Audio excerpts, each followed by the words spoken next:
আসসালামু আলাইকুম। আমাদের ইউটিউব চ্যানেলে আপনাকে স্বাগতম। দেশের বেশিরভাগই অঞ্চল জুড়ে বইছে দাবদাহ, গরমে কষ্ট পাচ্ছে মানুষ। তবে এরই মধ্যে ঝড় বৃষ্টির আভাস দিয়েছে আবহাওয়া অধিদপ্তর। মঙ্গলবার দেশের 4 বিভাগের 2-1 জায়গায় বৃষ্টি হতে পারে বলে জানিয়েছেন আবহাওয়াবিদরা। তো কেমন থাকবে আজকের আবহাওয়া? কি জানালো আজকের আবহাওয়া রিপোর্টে? বিস্তারিত জানিয়ে দিব ভিডিওতে, সঙ্গে থাকুন। আর আপনি কোন জেলা থেকে আমাদের আবহাওয়ার খবরটি দেখছেন কমেন্ট করে জানাতে পারেন। আর সবার আগে সঠিক আবহাওয়ার খবর পেতে আমাদের চ্যানেলটি সাবস্ক্রাইব করে রাখুন। এবার দেখে নেওয়া যাক এক নজরে। মঙ্গলবার ঢাকা, ময়মনসিংহ, রংপুর এবং সিলেট বিভাগের 2-1 জায়গায় অস্থায়ীভাবে দমকা ও ঝড়ো হাওয়া সহ বৃষ্টি বা বজ্রবৃষ্টি হতে পারে।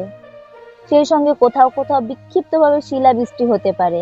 এছাড়া দেশের অন্যত্র অস্থায়ীভাবে আংশিক মেঘলা আকাশ সহ আবহাওয়া প্রধানত শুষ্ক থাকতে পারে। আবহাওয়াবিদরা আরও জানিয়েছেন বৃষ্টি থাকতে পারে বুধবারও। তবে বৃষ্টি শুরু হলেও সহসাই গরম থেকে মুক্তি মিলছে না। এরই মধ্যে দেশের সর্বোচ্চ তাপমাত্রা 40 ডিগ্রি সেলসিয়াসে পৌঁছেছে। ক্রমেই বাড়ছে ঢাকার তাপমাত্রাও। রংপুর, রাজশাহী, ঢাকা, ময়মনসিংহ, খুলনা, বরিশাল, চট্টগ্রাম ও সিলেট বিভাগের উপর দিয়ে মৃদু থেকে মাঝারি ধরনের তাপপ্রবাহ বয়ে যাচ্ছে এবং তা অব্যাহত থাকতে পারে। ঢাকা, ময়মনসিংহ, রংপুর এবং সিলেট বিভাগের 2-1 জায়গায় অস্থায়ীভাবে দমকা ও ঝড়ো হাওয়া সহ বৃষ্টি বা বজ্রবৃষ্টি হতে পারে।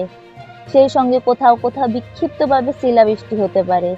এছাড়া দেশের অন্যত্র অস্থায়ীভাবে আংশিক মেঘলা আকাশ সহ আবহাওয়া প্রধানত শুষ্ক থাকতে পারে। সারা দেশে দিন এবং রাতের তাপমাত্রা প্রায় অপরিবর্তিত থাকতে পারে বলেও জানিয়েছেন তারা। বুধবার ও বৃহস্পতিবার চট্টগ্রাম ও সিলেট বিভাগে ঝড় বৃষ্টি থাকতে পারে। এতে ওই দুই অঞ্চল থেকে তাপপ্রবাহ দূর হতে পারে বলে জানিয়েছেন আবহাওয়া অধিদপ্তর।